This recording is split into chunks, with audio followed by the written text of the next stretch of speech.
Shit 90 Shows Taught Me. Shit 90 Shows Taught Me was not filmed before a live studio audience. Are you ready to slay another day? So are we. Welcome back to Shit 90 Shows Taught Me. I'm Jess Sterling here with my co-host, Sarah Humphrey. Sarah, how are you? Jess, we are at the literal worst timeline. Literally. It's the darkest timeline. It's the darkest timeline. I don't know how I wound up here. I thought I was doing pretty good in life. I thought that I was trucking along. I got thrown into this cursed world where everything bad happens and I'm forced to watch the shittiest shit that ever shitted out.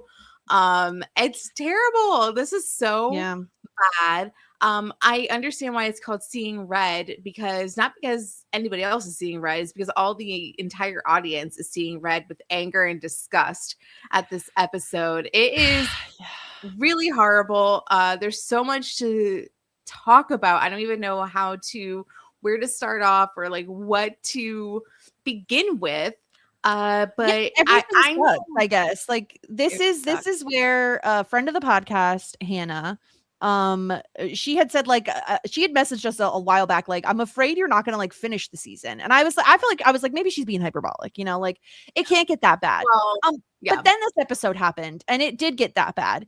And the thing is the fact that there's even more than one thing that sent me off the edge is kind of crazy. You know what I mean? The fact that people could theoretically not know which plot line we're most upset with is why this episode sucks so hard.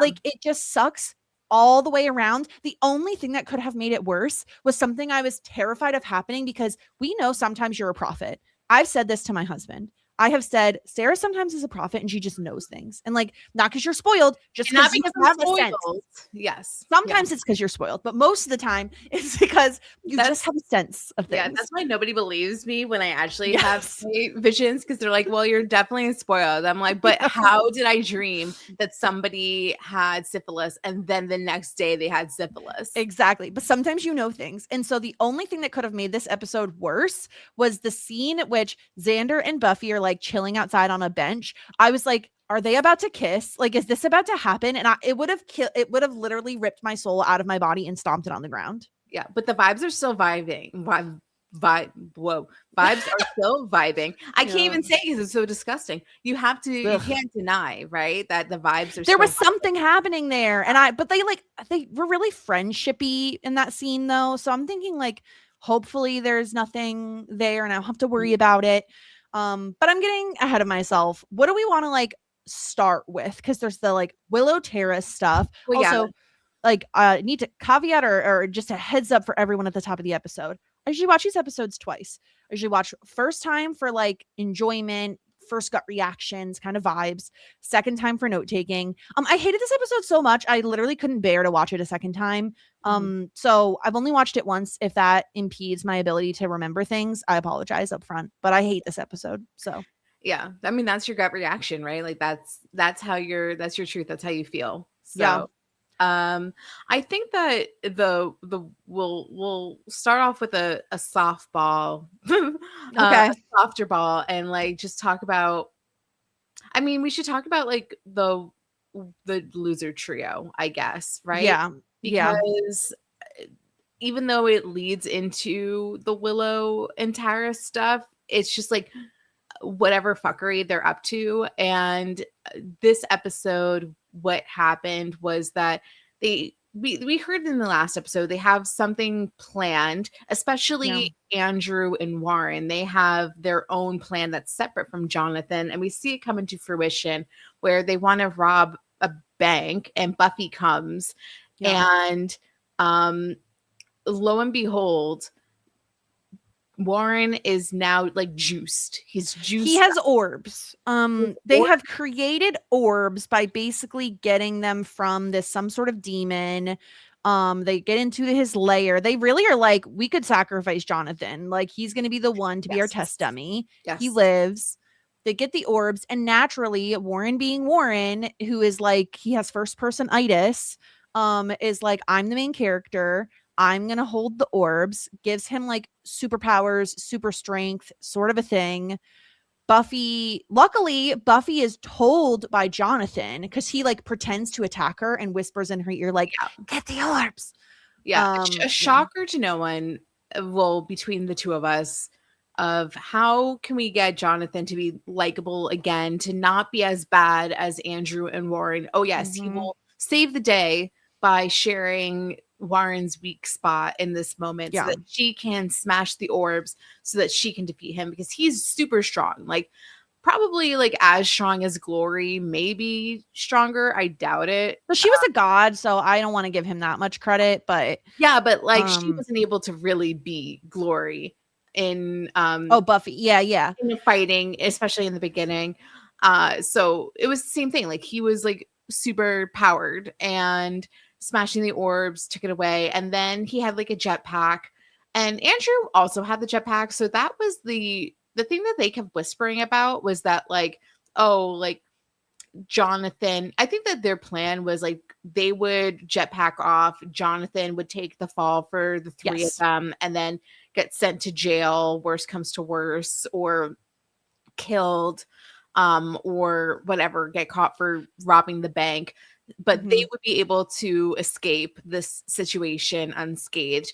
Warren was able to fly off. Somehow Andrew's jetpack was a faulty jetpack, or did he crash into like crashed into like the ceiling or something? The other thing is like, it's so obvious Andrew is like in love with Warren. And the way I view Warren is he is like, well, Andrew is easier to manipulate, so I'll keep him around as long as it's convenient for me. But I don't think he ever was as invested in Andrew as Andrew is in Warren. And so when he sees his opportunity, when Buffy like smashes the orbs and he basically doesn't have the superpower anymore, he's like, he sees his opportunity to get out of there with the jetpacks. He's not like, come on, Andrew, let's go. He's like, I'm out, skis. And Jonathan and Andrew get arrested and taken to jail. Warren gets away. We see him very close by though, because he ends up, as we were talking about the Xander Buffy scene, he comes in with a fucking gun, which like, again, is a bit shocking. Like, I don't know, something about the show Buffy, you get very used to like the violence, obviously, and the fighting, but a lot of it is so like hand-to-hand combat or like magical combat that like you kind of forget guns are like a real thing in the show, just like they are in real life. Yeah, because you see more ancient tools or weapons. You see crossbows, you see axes, you see, obviously, you see stakes, but you're right. Like, you don't see a gun. Like, I think that Angel has guns, right? You see that more often in Angel, but that's what makes it like more of like a guy show. I don't know, it's more LA. It's more dangerous than little Sunnydale.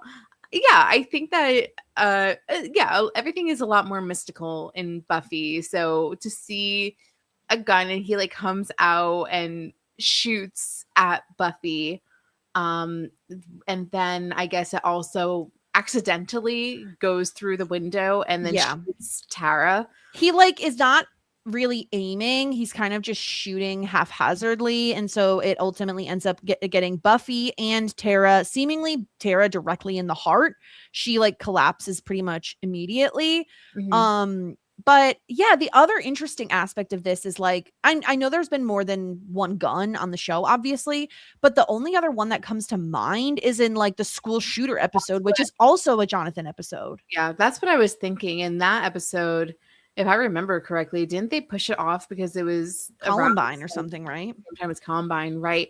So, that is definitely, that was something that stuck out in my mind as well. I don't know.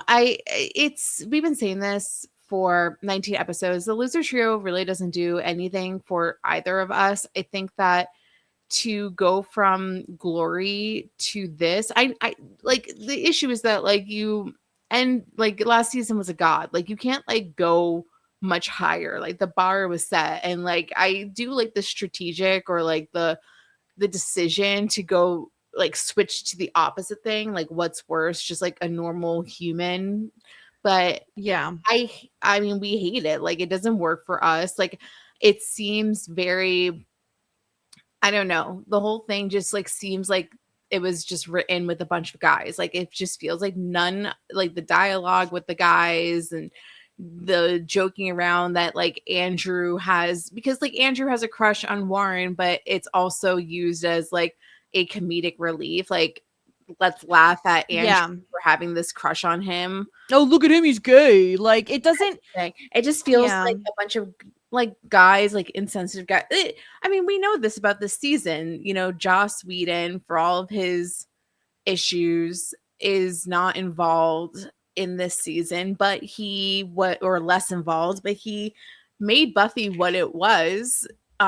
So to not have him present, it causes a lot of issues. Like this is a problematic season, and it has nothing to do with the fact that Buffy is depressed. In fact, like that's probably the strongest aspects of Buffy, like struggling with coming back from the dead, from heaven, and losing her family. Like that's like the least of it. And I don't know, everything else really sucks. Now with the Tara thing, what hurts the most here is that these motherfuckers finally put Tara in the opening credits just for that to be the episode where she's seemingly killed. Like that is so cruel. When I saw Tara in the opening credits, I cannot tell you how excited I was to see her. I'm like, oh my gosh, like did I miss this? Like has this been going on for a couple of episodes? Like this is incredible. I think we were told that either last episode or the episode before there was like a extended break, like a 2-month break or something. So I was like, did I miss it last episode and it came back? No, they just put her in for them to kill her, and that pisses me off. Yeah. I totally echo your sentiments here. Like I think killing off Tara, while I think both of us had thought a character would get killed off this season, and actually I think both of us mentioned Anya Tara as being like possible options. I'm not mad that it was Tara. I'm kind of pissed off that it was Warren who did it. Because it's like it's shitty the way they do it, because I very much was skeptical of the Willow Tara relationship kind of just like rekindling immediately. They're like very schmoopy this episode. They're like back together. They're fucking, like Dawn is like over the moon about this. They're very much back on the same page. They're getting along great. And it sucks that like I feel like the character of Tara had a lot more potential that never really was explored because they were far too busy being like Willow Tara breakup stuff. Oh, but they're back together. It was like very, very frustrating that I think she's such a powerful witch and we really didn't get to see as much of her potential. And then they just kill her off. And to your point, the way she gets killed off with a stray bullet from Jonathan is just like a gut punch. Like it just feels unearned. And obviously gun violence, like there are casualties and innocent casualties a lot of the time when it comes to that stuff, but it just felt sucky that like, great, now Tara is gone, we have this incel with a gun. Like whether or not the incels work for you as an enemy or the big bad is like irrelevant to me, because it's like it still sucks that that's the way she's killed, not in some big epic battle. She's killed from a freaking stray bullet through the window. Like, and yeah, we haven't seen the rest of the season. It seems very obvious by the way Willow reacts to her death that this is going to be like Willow Breaking Bad. Willow's going to do magic again. Her eyes turn like bright red. Like Willow is going to go back to doing magic. But if they fucking try to feed me the magic is drugs situation again, it's like she like relapses because of a traumatic event that happened to her, which like, does happen with but it's fucking magic. Like we never treated magic like drugs until this season, and it just like all of it sucked. Like the fact that Jonathan is, or not Jonathan, Warren is the one who kills Tara, the fact that it happens just like that, and like then she's gone. And not only that, Sarah, but part of me was pissed too, because while Buffy's not going to die from a bullet wound, I didn't like that we undercut Tara dying by Buffy being like mortally injured as Oh, well. yeah, because to be honest with you, like, of course, like none of us would blink twice at Buffy getting shot because this is Buffy the Vampire Slayer. She's not going to die on episode 19. Like, it's such like a waste of like breath or thought to even Yeah. worry about Have Buffy. Xander get fucking shot. Like, I'm just saying, Yeah, you know, it's just, but she pushes him out of the way. It's just like very, very frustrating that, and I totally agree with you too. Like putting her in the credits just to kill her off felt like an extra punch to the gut that we didn't need. Well, you know, they're like, okay, Amber Benson, like, we are going to kill you off, but don't you worry. We're finally going to give you the credit that you deserve. Which is So dumb. And here's the thing, like a are we dick move? Are we being overly dramatic? Like, is there a chance that Willow doing magic again? Like we you know, the consequences of her actions, right? Like she brought Buffy back. Buffy was in heaven. Like, is there any chance Tara is coming back from this? Oh, well, you know what? Like, I didn't even think about that Willow would want to try to bring her back. Willow is not the type of girl to learn her lesson. That's the thing. I would not. Oh, but you know, I would say that, yeah, it's a possibility. But also, if this show wants to have any credibility with stakes ever, then they shouldn't bring her back, because I that's the totally thing, agree like, with you. I don't take this show seriously when anybody dies or leaves, because we can just like bring somebody back. The only way that a character will permanently leave is that if they find them disposable, a la like Riley or Tara, or if the actor does not want to be on the show anymore, like Giles. Like, Right. otherwise, nobody's leaving the show. The Scoobies are not leaving the show. Tara was disposable, unfortunately, just like how sadly Anya is disposable. I think my only gripe, I'm not even mad that of course I'm mad that Tara's dead. I love Tara. I think that she's a great character. I think that there's a lot of potential. I'm just mad that it didn't happen in like the epic fight last season with Glory. Like, Put her out in a cooler way. Yeah. Like, don't just straight bullet her to the chest and also have Buffy get majorly injured like the same time. It just feels like a slap in the face. I'm with you. It's the way it happened that like really ticked me off. Also, side note, I just realized we haven't recorded since the news of the passing. You mentioned Giles and it came to me. Unfortunately, the passing of Anthony Head, who played Giles on the show. Wild. Like, I was aghast. Like, I feel like, especially recently, oh my gosh, like we have lost so many people who we've podcasted about, and Anthony Head, James Vanderbeek, Catherine O'Hara, who I podcast about on Talking Shit. Like, so many, and Buffy the show has lost like so many people recently. So like, obviously our hearts go out to his family. That's like really, really sad. He was not an old guy. Like 73 too much or something like that. Yeah, it's a lot, and I felt bad because like Daddy Giles, he holds a special place in my heart, you know. Complications by pneumonia, right? Pneumonia, yeah, which is really rough. Which is really scary. So if you're over 50 or have a special medical condition, maybe consider the pneumonia vaccine. Yeah, and go to a doctor if you're not feeling well, people. It goes to everybody, not just. I mean, I'm sure that he likely went to doctors, but yeah. But anyway, yeah, I want to see Giles again. Now I'm wondering when we're going to see Giles again. Yeah, the way in which we lost Tara just really sucked, especially her and Willow are just back together. Like, Dawn is so excited. Like, Dawn, I don't even want to think about Dawn's reaction to this. Like, it's going to be awful. That girl is haunted. She's cursed. Probably gonna be so depressed. I think that I also think that with how happy Willow and Tara were all episode, like I should have seen it coming. It felt like very manufactured. I mean, because it's a show, but it felt very like we are so happy. So the only thing to do is to make them crash down.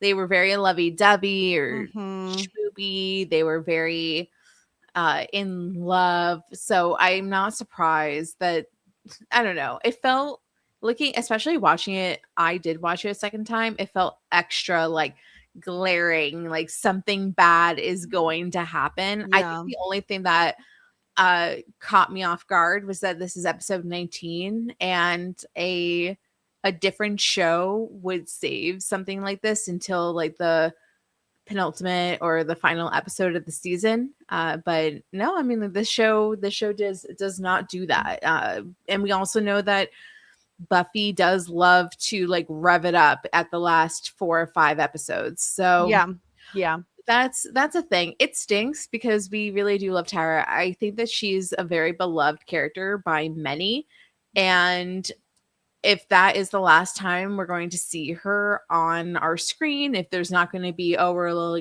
going to try to bring her back or something, then it's unfortunate. And I think that especially this season, I think that Tara really came into her own. I think that I remember last season we talked a lot about how she was like bulldozed a lot, or like she didn't have much of a personality. At least I know I said that.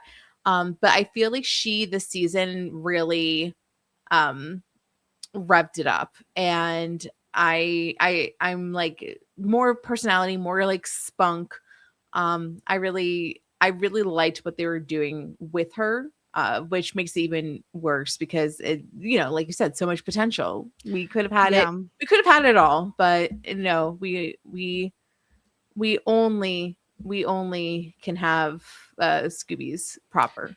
Yeah, it's unfortunate. All right, let's shift our attention. We could talk about Xander, but I do think the Xander content is honestly going to lead to the Spike content anyway, because so much of his story this episode is like him working things out with Buffy. Yeah. So I think we might as well talk about the Spike content, which we have a little bit of we have an issue. We have a problem here. Oh, we have a big problem. Big content warning at the top. If you somehow haven't watched Buffy and are listening to this podcast, we're going to talk about rape and sexual assault. Fun times. So big trigger warning, because that is a huge portion of the Spike and Buffy storyline this episode. This was really awful. It was like, here's the thing. I have been very pro Spuffy, despite the fact that the show is like very much shoving it. Like, it's like, this is what you wanted. Well, they're rubbing our faces in the fucking dirt, essentially. For anyone who ever was pro Spuffy, they're like, this is why it wouldn't work. Like, and this was like the absolute worst possible thing they could do, because my biggest issue, Sarah, is it's fine. If the show doesn't want to do Spuffy, that's okay. But then don't make me hate Spike. Like, because how does a character come back from this? They can't, in my opinion. Like, there's no redemption for Spike after what he did. And so it's unfathomable to me that you would character assassinate Spike in such a fucking like immediate nosedive.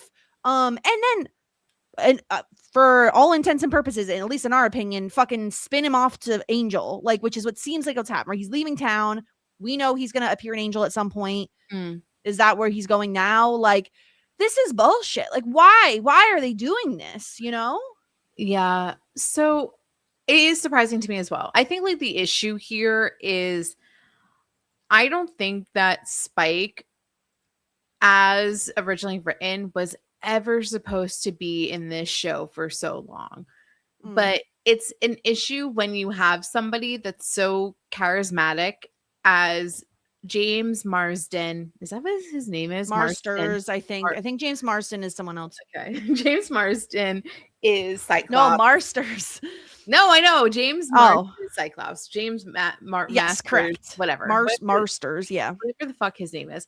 Yep. He is very charismatic as Spike, and he became a beloved character. However, the point is that Angel is supposed to be a 1 in a billion character of a good vampire. There is nobody else like him. So we try to put a band-aid on it. We give him the chip, but he's still soulless, right? Spike is. So he still is supposed to be bad. There's people that kept saying, like, reminding us, like, well, Spike is a monster. He's so evil. But when we were watching these episodes up until like this episode, all of it was just like, well, he kind of just he doesn't seem like super evil. Like, we're not really taking him seriously. He kind of just seems like he has a temper problem. Like, he needs to go to anger management. I didn't see what some like listeners were saying to us where he was like, he's a literal monster, because that's not what they were portraying up until this point. Or if they were, he was so charismatic that we were able to sweep this shit under the rug that, like, we didn't, once again, take it very seriously. I kind of just saw him as like a like an animal with their fangs taken out or their claws taken out. Like, I just didn't take him very seriously. But this obviously crosses the line. This is not even the first rape or sexual assault storyline in this season. We already did it with Warren. Like, we already had this entire rant about how disgusting it was and irredeemable with Warren when he killed his ex and like tried to rape her and or entrap her. Basically roofie her with magic to have sex with her. Yeah. And it wasn't even as graphic as what we had seen in this episode of Spike literally pinning Buffy down and wanting to have his way with her, and her screaming like, stop, please stop. It was surprising. And I agree with you. I don't understand how he comes back from this. The only thing is that Spike is still such a beloved character in the fandom. So the question is, does something happen and everybody magically forget about this? Or does the entire fandom or majority of the fandom forgive Spike for this moment and just and just focus on everything until now? Because he's so beloved. Like, it's not like he does redeem himself in the eyes of the fans. But James Marsters still does like fan things. He still has the hair of Spike. Like, he still does stuff as Spike. So either the fandom has collectively agreed to ignore season 6 and possibly season 7 and only focus on the Spike from seasons like 2 to 5 or whatever season he came in on, like, or they find a way to redeem his character. And it's just like, I'm sorry, maybe in the 90s we could like look past certain things. Like, a lot of shows, we talked about Dawson's Creek, we've talked about Felicity. Like, there are things where you like, well, this character is still on the show, so I guess we have to move on from what they did. But this was like so graphic and so disturbing to watch. It wasn't like a quick hit. This was like, we sat in that scene for a very long time.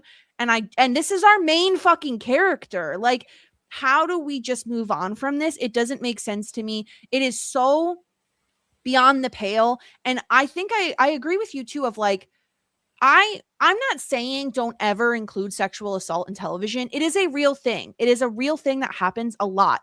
And a lot of, you know what I mean? It's a thing that should be talked about, obviously.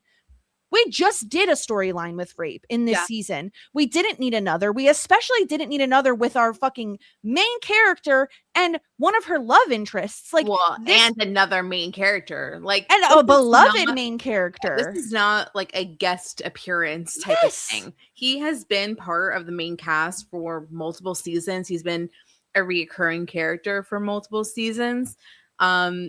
I don't know. So, like, next episode, is he going to be taken out of the initial credits, or is he just going to come back in 2 episodes? Because I don't think that he's going to spin off proper. Like, I honestly don't think, we know that there's one more season of Angel than there is of Buffy, like, in terms of like how it lines up. I think like he's not going to spin off until the series is completed. So I think that we're still going to have another season of Spike. But then, it's wild to me that the entire fandom just decided to just forgive Spike and still have him be so beloved. I mean, we heard like a little bit of background from some of our friends of like, everybody hates this episode. Everybody feels uncomfortable about it. Of course, it's kind of like when you get to this episode, you're like, ooh, you're on this episode. Ooh. I think I saw one of the YouTube comments being like, ooh, next episode is going red. Oof. Yeah. So like it's common knowledge that this is super problematic.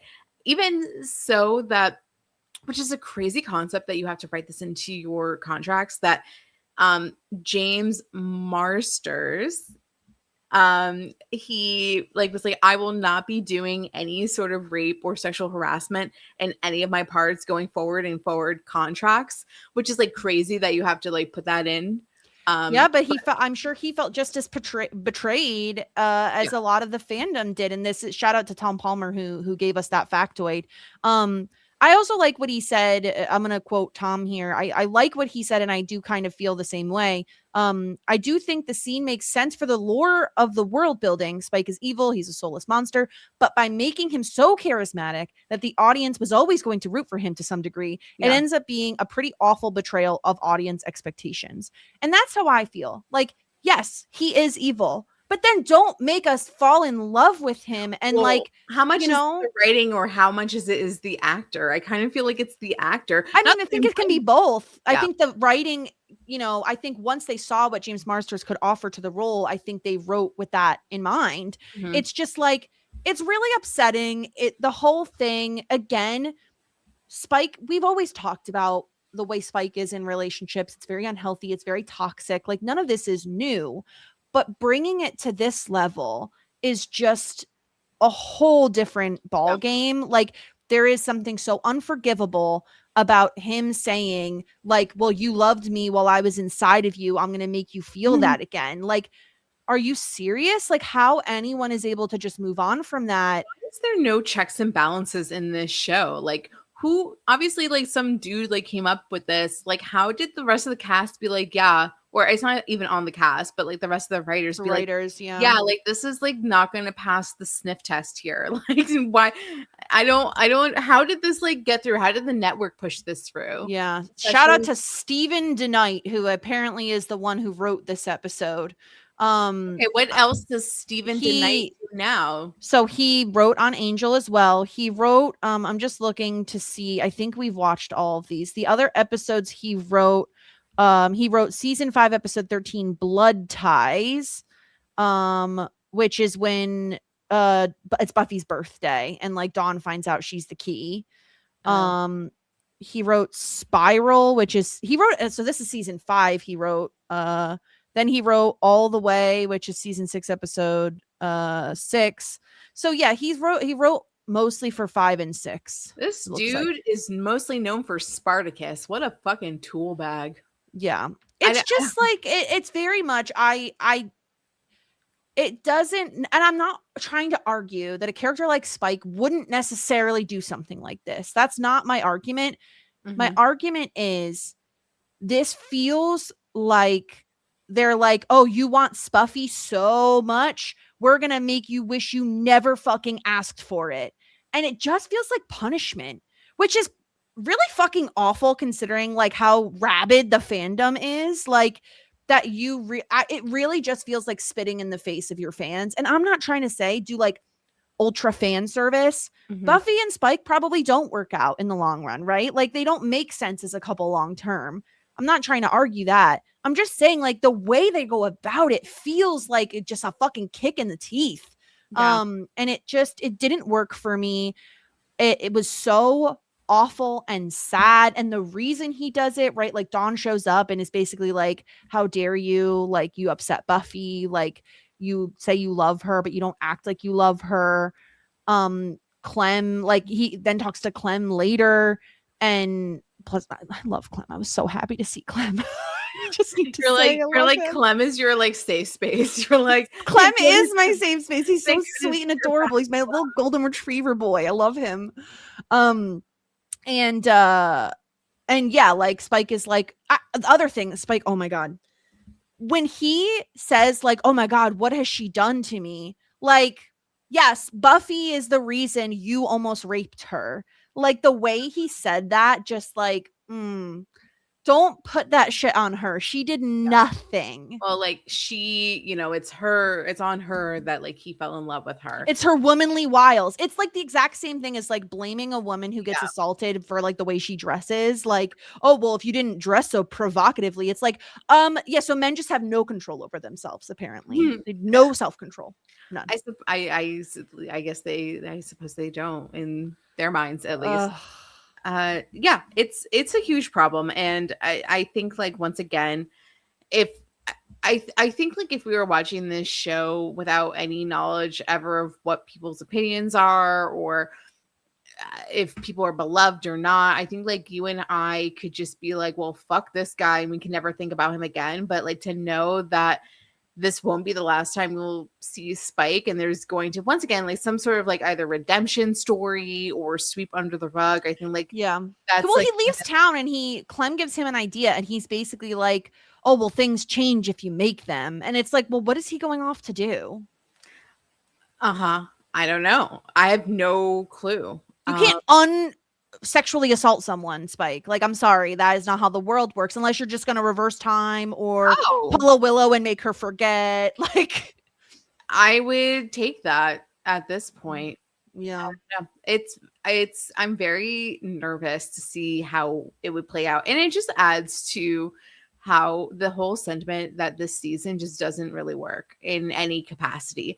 I think that I think that they did not expect to get a season 6, and I think that it seems as though they were very much floundering on what they wanted or needed to do. I think that there's some like overarching ideas that like really do work. I think it was fascinating that Buffy, we all expected her to go to a hell dimension, and she wound up going to heaven.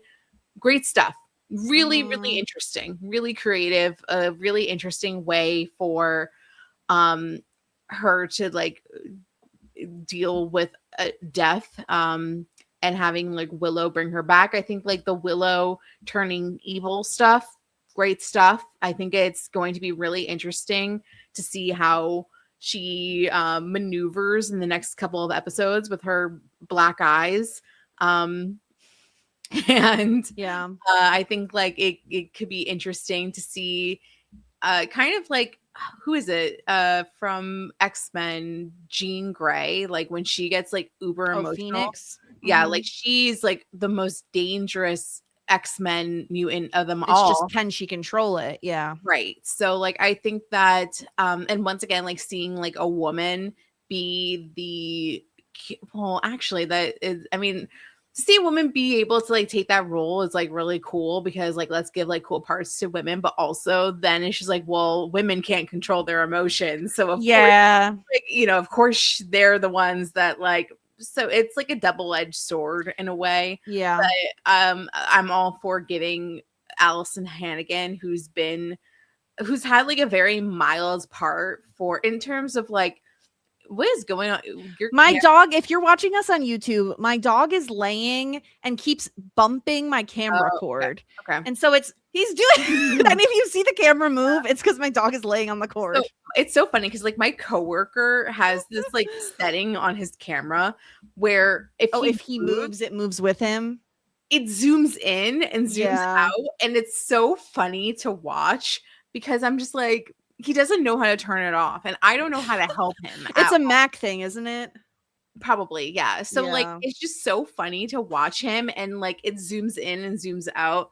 But yeah, he doesn't have a camera technician of a dog. My dog Rupert, shout out to Rupert, who at least he wants to spend time with you. What a pal.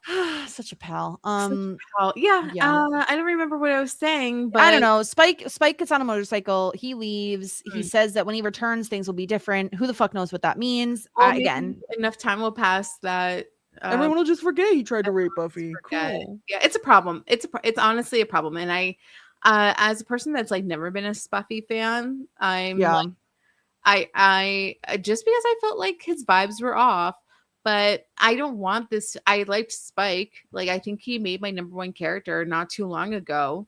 I just like don't love this choice. And it's kind of like when we watched Dawson's Creek, when Jen made all of her dumb decisions. I was like, I'm not mad at Jen because I know it's the writer's fault. Yes, I literally was thinking the exact same thing.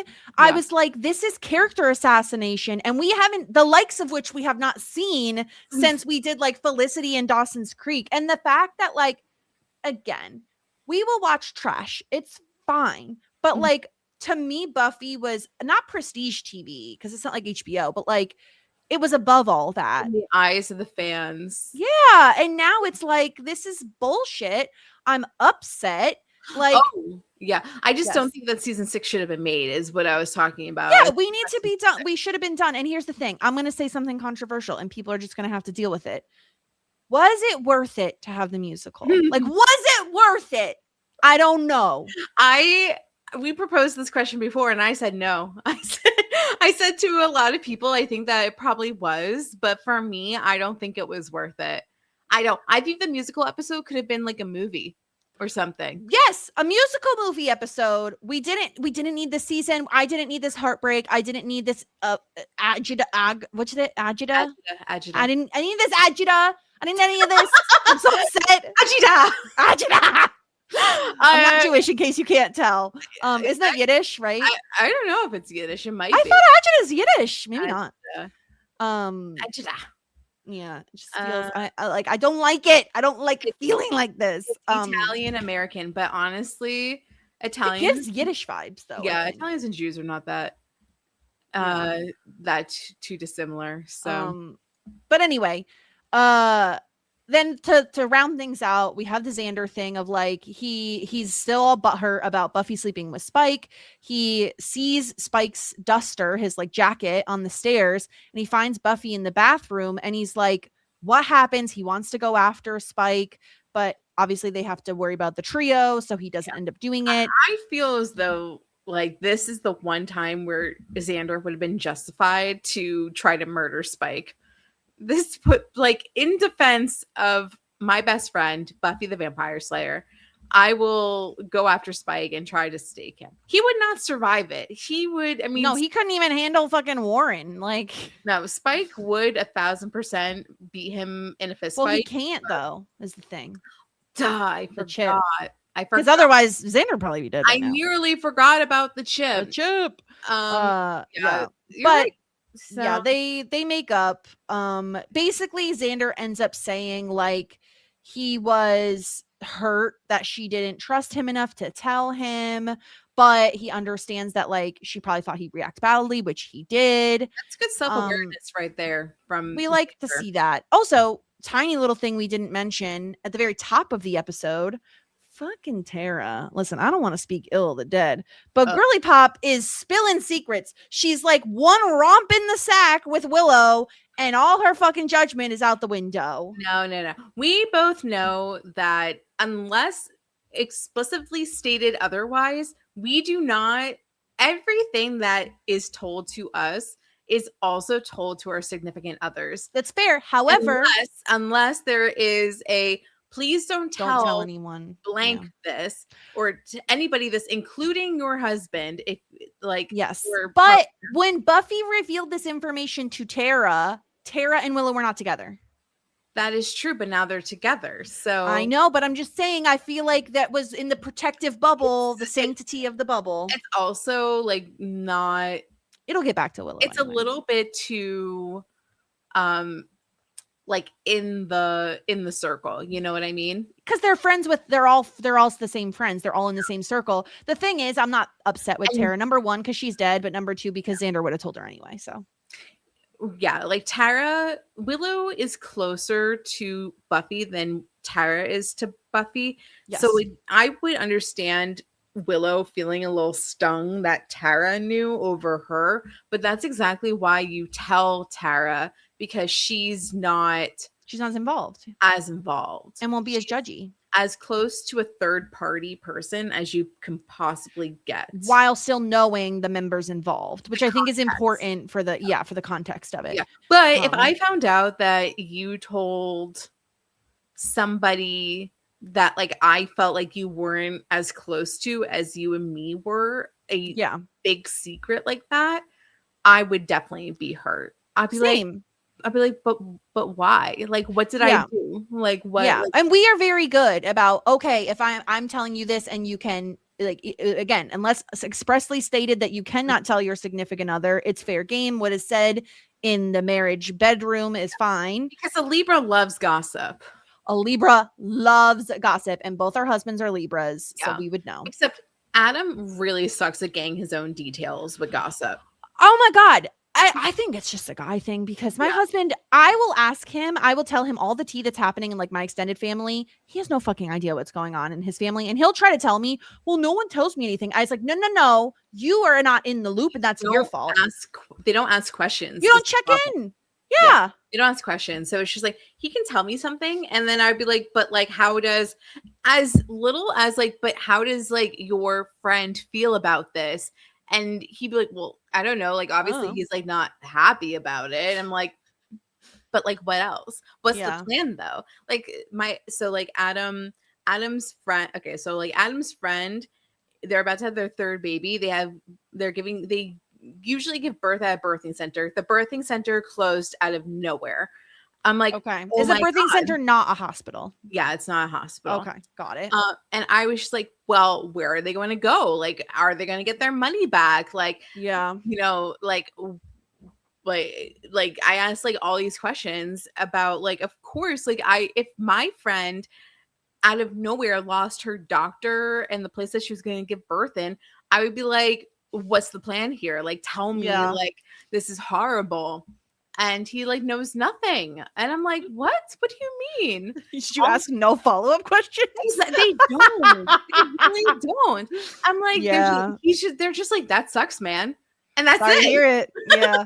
Like, let's go back to our video game or our golf game. It was so bad that like, because my in-laws are visiting this weekend. And I was like, okay, I want to prep some like stuff for like lunches, food to have around the house. And I ask him questions, and it was like, the answers he gives me is not giving me the utmost confidence that like he knows. No. So all I ended up doing, I was like, instead of being like, hey, text your parents and ask them, I was like, I have their numbers. We've been married for almost 6 years. Yeah. Like, I can text them, and I just took the initiative and texted them. Yeah, as you should. I mean, that's what I do. Like, I've given up. Like, I don't know. Because it's like, if I have to ask him to do it, it's like, okay, then he's going to have, it's like going to be a whole thing. I'm like, I'm just going to text them because I'll get the straight up answers I need, and then I'll be all squared away. Do. I speak to my in-laws more than he speaks to his parents, but that is not true for me. But I don't know. I'm like, okay, because I get no information, but also his family don't like to plan either. So I can't even get into that right now because my brain will explode. Yeah. Anyway, that is what happened on Buffy. We're not happy, and I just like don't know where to go from here. And also, like, is it even fun for you guys to hear us complain about it?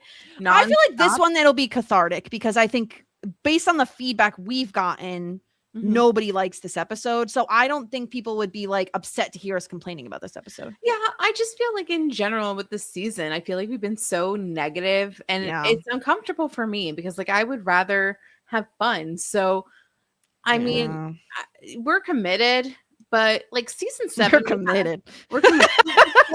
7 has to like pick up a little. Like, it's fucking better, I swear. Yeah. Ugh. Or else, I don't know, because it's not. Or else you just won't hear from us ever again. I mean, yeah, we did get an email from Sherry that I wanted to read. So I think, first of all, Sherry, I so appreciate you, because she sent this like a couple weeks ago. She put in the subject line, spoilers below, please read after watching season 6 episode 19. In that subject line, Girly Pop, thank you so much for being so conscientious. We love that. Anyway, Sherry says, hi ladies, love the podcast. Buffy is my all-time favorite show. I watched from the very start, can remember recording it on my VCR when I had to work and having people make fun of me for being obsessed with this weird show that was a reboot of that campy movie. Anyway, it's only a minor exaggeration that from the day my son was born, I waited until he was old enough to watch it with me. That's so cute. When he was around 12, we watched it and he loved it, and it made me so happy. Then we watched this episode and it destroyed him. He refused to finish watching. I was so bummed out. Anyway, I did convince him a year or so later to watch the whole series, and he was happy he did, but he never got over it. He's now 20, happily enjoying rewatching with his boyfriend. Oh, that's so cute. Who's never seen it before. Oh, that's so cute. And I look forward to the text with his reactions. They're currently in season 5, and he is loving Glory. Perfect. He wasn't as confused about Dawn as you two were. LOL. Good for him. Love that. Okay. He's just smarter than us. I really enjoy your takes on Willow and Xander. During the original run, I never realized how toxic they are, but watching it week to week again with you really highlights it. It's unbelievable that Willow is still so mean and bitchy to Anya all this time later. What's her problem? I just listened to your coverage of Normal again and LOL'd when you said you were so bummed we didn't get Dark Willow. And oh yes, stick it out to finish Angel. There are a few infuriating storylines. Thanks, Joss. But season 5 gives an amazing character. Thanks for making me laugh every week, Sherry. So we're not alone. People don't like this episode. And yeah, I'm so happy to hear that your son eventually did finish the series and enjoyed it and is now rewatching it with his boyfriend. That's really cute. Well, that gives us hope. I feel like you answered my question. Like, is it worth it to complete the series? Besides, apparently it is. We are like obligated to, because we are committed. We've never bailed out on a show before. Even Felicity. Felicity. We finished Felicity. Okay, give us some credit. So we're not leaving, but yikes, want to. I was proposing other things that we can do in lieu of this. Yeah, and I'm not gonna lie, those other projects seem better, like a better option for you and me, Jess. But we're sticking it out. We're committed. Yeah, we're committed. Okay, let's talk about, did you watch Angel? Angel, the price. No, you know what? I was going to, but then I read in the synopsis that there's a bug episode, and I have a strict no bug rule. I'm so happy that you protected yourself, because I would have told you after I finished it, I didn't think about messaging you, but I would have said to you, don't watch this episode. Yeah. You don't need to. You don't need to. Yeah. Basically what happens is there's this nasty sluggy sort of thing. I don't do slugs. It's infecting people, and it basically makes them like really, really thirsty and like it dehydrates them, and then it makes them talk in like the like plural person. So it's like, we need this, we need that. Oh, like it's a creepy hive mind episode. Kind of like Pluribus, yeah. Pluribus. And so either way, basically it ends up infecting Fred. And Gunn is like freaking out, and no one is willing to talk to Wesley. And the funny part is, in the beginning of the episode, Fred is trying to talk to Gunn and like about, well, why don't we like think about talking to Wesley? And Gunn was very much like, absolutely not. Like, we are not talking to him. He ends up going to Wesley, who like, he looks kind of like people did during COVID, where it's like they stop shaving and like grow their hair out. I did see this because I was looking for one thing in particular, which you'll get into. So I was like skipping around the episode a little bit. And I did see a shot of Wesley, and he did look like a bag man. It's because he didn't have glasses on too. Yeah, he looked undone, which is So he's in a rough spot because he has no friends, right? Right. And so, but Gunn ends up going to him for help because no one can figure out what is happening with Fred. They don't know what to do. And Fred was trying to research and figure it out when she gets infected. She's like the replacement Wesley. She's like the only one who could really figure it out. And so in comes Gunn and puts vodka basically on her, which like dehydrates the monster and saves her life, I guess. Only other thing of note this episode is like there's a lot of Cordelia and Gru talking about how close her and Angel are and how she'll like always be there for him. There's a moment when like Angel is staying back to fight something, and Gru is going to take Fred and like, I don't know, bring her to the hospital or something. And Cordelia is supposed to go with Gru, but she stays to help Angel. They're just definitely setting up the Cordelia Angel relationship. Is all. So that's that. The other big thing of note is basically they talk about like, oh, the destroyer, like that is like this like, oh, the slug was running from the destroyer is like this thing, and it's after Angel is like the biggest thing. And they're like, okay, who the fuck is this? All of a sudden a portal opens up, fucking Pete from Mad Men pops out as a man-child. Yeah, this Peter Pan motherfucker. Look. Peter Pan, he does look like Peter Pan. Peter Pan looking motherfucker pops out and just goes, "Hi, Dad." Yeah. Okay. So I would assume he's like 16-ish. He kind of gives the vibe of like coming of age, sort of. Sure. Yeah. Pre-pubescent boy. Almost. Sure. Played by Pete from Mad Men, who is Vincent Carthesier. I don't know. There is one person that I hate on Mad Men, probably more than no other, and that is Pete Campbell from Mad Men. I hate Pete. Oh, see, so this is so bad. fascinating. So have you, because I'm only in season 5 of Mad Men. I have not fully Mad Men yet. Yeah. Have you seen all of Mad Men? Yeah. This is so fascinating to me because I know there are Pete apologists who like love him. I never liked him ever. He's so rude to his wife, who is my dearest Allison Brie. Yeah. And he literally, so in slight spoilers for Mad Men, if people care, in the season 5 premiere that I just watched, so she's had a baby that she's like was infertile for like a very long time. Yeah, Trudy. Trudy. She gets the baby, Tammy, and they drop him. They're in the burbs now. The baby's name is Tammy. Yeah. Baby's name is Tammy. Her name is Trudy. Mm-hmm. They drop him off at the train station because, again, they live in the burbs now because she wanted to move to the burbs. Yes. And he's like, there was a time when she wouldn't leave the house in a robe. And I'm like, I could have murdered this man immediately. Yeah. You never talk that way about Allison Brie. She is more beautiful than you could ever be. And they were like, is Pete going bald in this episode? And I was like, fuck yeah, bald him up, please. Yeah. Pete is terrible. I hate Pete so bad. He is rude. All the men suck on the show. Very snivelly. Every man. Yeah. I mean, yeah, every man does suck. I mean, Don. He sucks. He sucks. There's this scene in, I think it's season 2. It might be season 1. I can't remember. Him and his wife, Betty, go to I think it's Central Park. They have this whole picnic on a blanket. They get up. They just do like a whoosh with the blanket, leave all the garbage and just leave. And it was the most aghast I've ever been at Mad You're like, did that. You are littering in New York City? How dare you? Audacity. I couldn't believe it. Oh my gosh. I think there is one man on this show that doesn't suck. They all do bad things all the time. There's not a single man that is like good. No. All of them. Even the children. Bobby, you have ops with Bobby? A little bit. Bobby's just a nothing burger, but mostly I was thinking of Glenn. Glenn, who's a fucking creepo depot. Yeah. But yeah, all the men suck on Mad Men, and I'm like very interested to see a young Pete Campbell playing Angel's son, who, I mean, we should have known he was going to come back. They're like, we're not going to deal with a baby for too long. He's going to come back as like a young adult. Actually, thank goodness. I think that this is the best case scenario. I'm not because the whole thing of like, what are we going to do with a baby? Like, it's ridiculous. Yeah. So, I think that this is actually kind of like a smart way to deal with that. And I will watch the next episode because I'm interested in what they're going to do.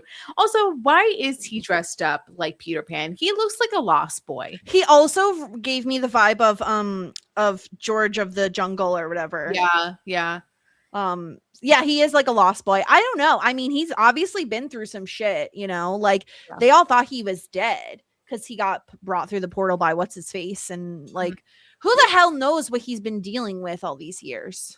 There's no way that he's like, I thought he was dead. No, the show said it. The show said it. Oh, the characters thought that he was dead. Well, the characters were all saying to Angel, well, he's dead, so we have to like move on, blah, blah, blah, blah, blah. How can you even think that the character, I don't think that if I saw Ash go through a portal, I don't think that my first thought would be like, oh, Ash is dead. I'd be like, how do we get him out of the portal? If Ash ever went into a portal. Baby Ash, don't go through the portal. Sometimes Never be in a portal. Sometimes I do wish that he would go into a portal. Just for a little bit. Just for a little bit and then come back out when he's in a really nasty mood. I don't think that. I think that he would be dead. Oh, this is so funny. I can't wait to see what happens with Connor, who maybe he'll have a different name next episode because Oh yeah.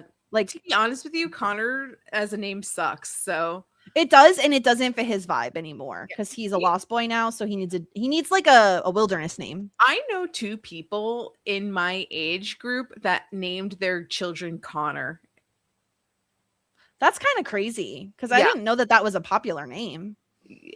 Apparently it is. Is it a biblical name, Connor? Don't know.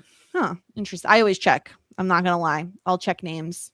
If they're too biblical. I don't know much about Connor. I'm just always shocked when people name their kid Connor in like this day and age. No, there's a lot of other names you could choose, people. Let me Yeah. see. Connor. Connor, right? Yeah. Well, one of the people named it with one N, which is just Konar, but whatever. That's a bad choice.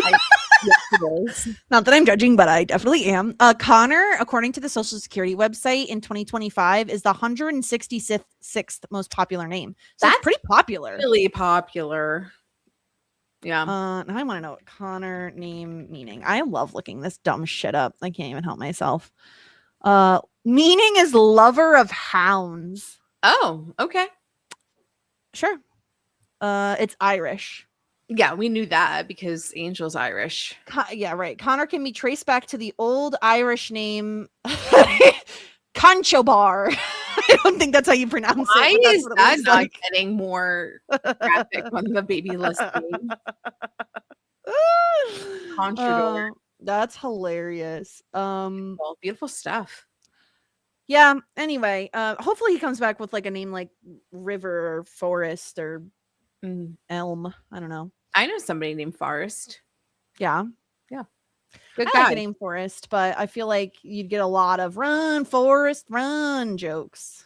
Oh, I don't know if he's ever gotten that. I'm sure he has. I never asked him that. I never thought about that. I think of a forest, but Yeah. Well, you're just better than the rest of us. not. Anyway, next week we're getting there. We're anti-penultimate episode.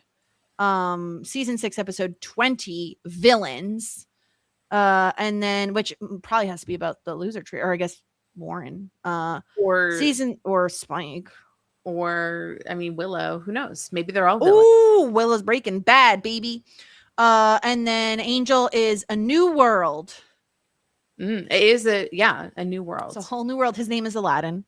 Oh, lovely name. A whole new world. Yeah.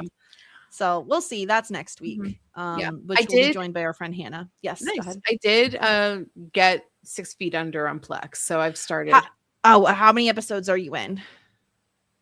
Like at least like 15 episodes in. Ooh, how are you feeling? I like it. I like it a lot. It's Okay. an old show. It's very crusty. Oh, it's very old and crusty. Yeah, Yeah. because it was early aughts, late 90s. Yeah, it's around this time. Well, 2001, I think it was. 2001 it started. Yeah. Okay. So Very crusty. yeah, we talking about the camera quality, not the quality. Of the Obviously. Yeah. They don't- It's just they a don't a different time. show. Yeah, You know? yeah, Which we put up with crust on here all the time, so it's fine. yeah. I'm enjoying it.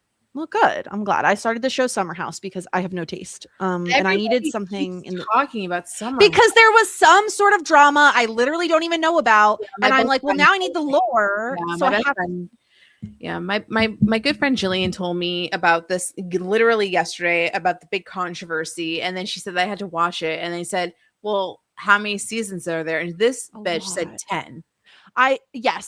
to be fair, I've already watched one full season and it wasn't that many episodes, I don't think. But it's like, yeah, I'm going back to like 2017 and they keep yelling, send it. And I'm like, what I is remember happening? that. You don't remember Send It? I honestly don't. Send But it. it's like every 5 seconds they're Yeah. yelling, send it. And I'm Yeah. like, shut up. It was like that year's FOMO. Oh Like- my God. Yeah, I It's too remember. much I for remember me. Send It. But it's very dramatic and stupid. And all these people, like, honestly, I think every single one of them is a bit of an alcoholic. Like, it's like a bit No much. joke. I mean, most of these reality stars are. I just feel bad for them and their livers, you know. But Yeah. anyway, one guy even got an IV because he was like so hungover. And I'm Oh, like, that's like rich people shit. Very popular. Yeah. Anyway, that's everything. And we'll be back next week with some more Buffy. Hopefully a better episode. Hopefully we don't have to be Debbie Downers again. But if the show wasn't so stupid, we wouldn't have to be. Yeah, So it's true. that's how I feel. That is true. Anything else, Sarah, before I get us on out of here? I watched 4 Toy Story movies almost in a day. Is this in preparation for Toy Story 5? I think so. Are you okay? Because I feel like that's a bit of an emotional whirlwind. Did you I'm cry fine. when Jesse's song came on in this first second one? Yeah. Obviously, you have to. That it is. And then also She loved me. there was like 3 times that I cried. That was one of the times. The second time was seeing the dog Buster in the 3rd movie, and he was when he's old. dog. Yeah. Yeah. Like just in the movie before, he was a puppy. Yeah. That was really sad, and I don't even like dogs anymore. And then the last one was like when Andy like gave up his toys at the end. Yeah. 4th movie is trash. You didn't cry at the fire conveyor belt thing? No. Okay. I was just curious. No, I don't like the 4th movie. The 4th movie was bad. I honestly couldn't that really was tell you third the distinction between 3rd and 4th. Okay, well, the 3rd one is a good movie, and you're right. That was when the conveyor belt was a thing. The Okay. 4th movie was the antique shop. Oh, And with the creepy ventriloquist thing? Yeah. Ooh, I hated that And thing. the reason why people don't like the 4th movie was because instead of going with Bonnie, we hang out with Bo Peep or whatever, yeah, right? Woody decided to stay with Bo Peep and stay a lost toy instead of staying with his friends. And that's why people hate movie 4. Right. Yeah. Well, movie 5's coming out soon, so. Yeah. I've been trying to find spoilers of it just so that I can know what happened. What's wrong with you? I don't know. What's wrong with you? I don't know. I just want to know what happened. Okay. So I think anyway. if you're a Jessie fan, it's a big Jessie movie. I loved Jessie as a kid. Obviously, we have the same name, and because she was very like tomboyish, like very into like boy quote unquote things. Yeah. Rootin' tootin'. Loved her. So very excited. I mean, I'll probably if it's at the drive-in, we might see it, but Were you Team Buzz or Team Woody? And let's separate from Tom Hanks and Tim Allen. That's not obviously you can't. That's not when I was a kid, I was Team Woody. Mhm. As an adult, though, I'm like Woody's being a little piss pants. I'm Team Woody through and through. I don't care. Wow, this is like your Corey Matthews. Yeah, just like through and through. You can't help it.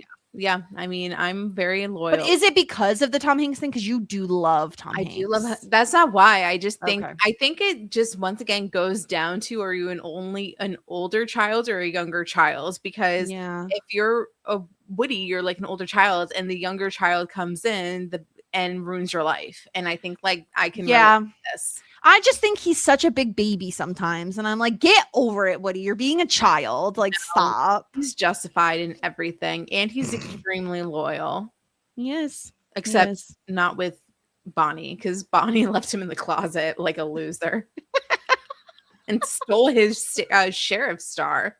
So funny. Egregious. Yeah. I love it. That's I Toy Story really hard. Okay. Well, that's great. That's really funny. I enjoyed that. All right. Well, we'll get out of your hair, everyone, and we'll be back next week with more Buffy season 6, episode 20 villains. Until then, everyone, here endeth the lesson. Just ask. Shit 90 shows taught me. Shit 90 Shows Taught Me was not filmed before a live studio audience.